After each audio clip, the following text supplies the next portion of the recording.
Қауіпсіздік азимуты республикалық акциясы аясында Жамбыл облысы төтенше департаментінің қызметкерлері су айдындарында күн сайын профилактикалық жұмыстар жүргізуде.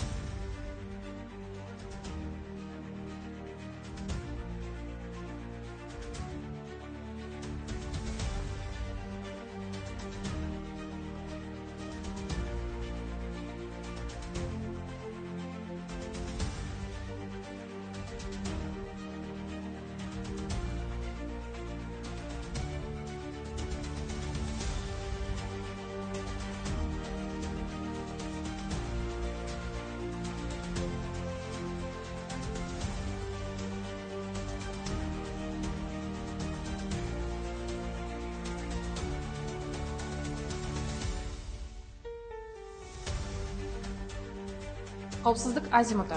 Қауіпсіз өмірге бастар дұрыс бағыт. Өзіңізді және жақындарыңызды қорғаңыз. Судағы қауіпсіздік шараларын қатаң сақтаңыз.